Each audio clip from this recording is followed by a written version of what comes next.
why why do people want to force Michelle into politics when her herself doesn't want that? And people, like talking, oh, if Michelle would have run this and that. No, like that would not That have would have happened. been that would have been a lost. That fourth Tuesday, the first Tuesday of November. Yes. That would have been a loss. That would have the Republicans would have won the election by 8 a.m. To buttress your point.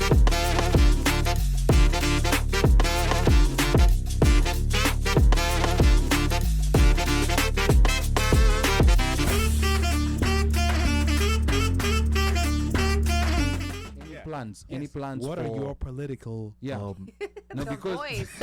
Oh gosh, the voice. because you're within the local Democratic establishment in Baltimore County. You've worked for a county executive who's now running for U.S. Congress. Yes. So what are we looking? I know this is 2024.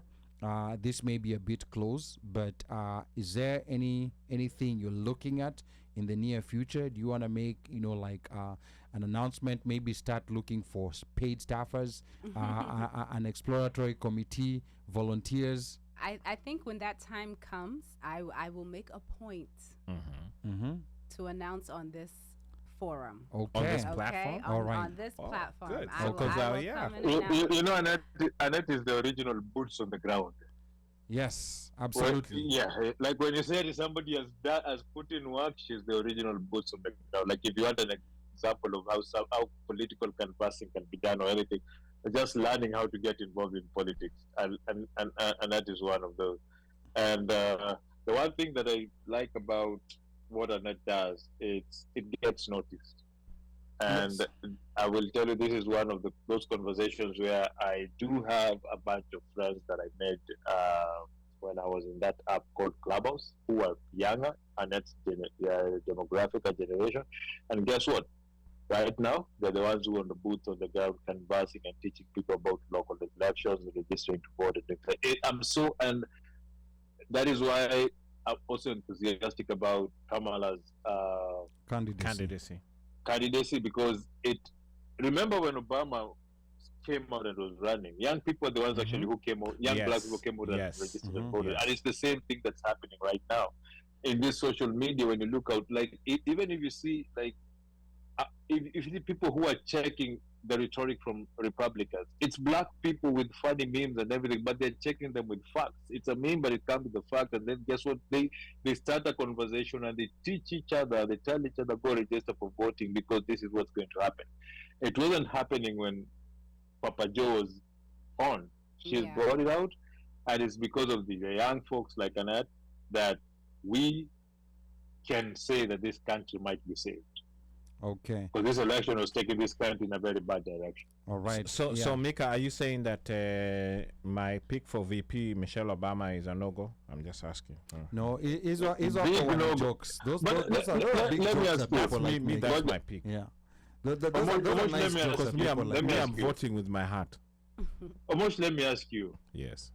Why do people want to force Michelle into politics when her herself doesn't want that? Because remember, Michelle had a chance to be in politics when she was young in college. Correct. And she took a different direction and allowed Barack to go with the political direction. Why do people want to force her to go to a route she doesn't want to go? She's never spoken or said that she wants to do that. Because her kids are grown now. Even forget about that. Even if she did run, yes, Michelle would not win, and I'm sorry to burst people's bubble. She would not win. Very well. These are nice things that people say, but when you go to the nuts and bolts of politics, it's things are very different. I know that's a popular thing. Nice. I've been hearing it on WhatsApp groups and people, talking. Oh, if Michelle would have run this and that. No, like that would not. That would have been a lost. That fourth Tuesday, the first Tuesday of November. Yes, that would have been a loss. That would have the Republicans would have won the election by 8 a.m. To buttress your point, yes, Democrats want to fall in love, Republicans fall in line. Yeah, there you go. There you go. Perfectly Absolutely. And I think so is that why Democrats are always nice and Democrats and Republicans step on your neck even when you're down and you can't breathe? No, the thing with Democrats will heavily criticize, like there's no perfect candidate, but they will heavily criticize a qualified person. Republicans have Trump. Someone who has felonies, and that is why someone who has rape allegations, and that is why, but they will fall in line. It's just dirty and nasty. And then when you ask them, why do you support Trump?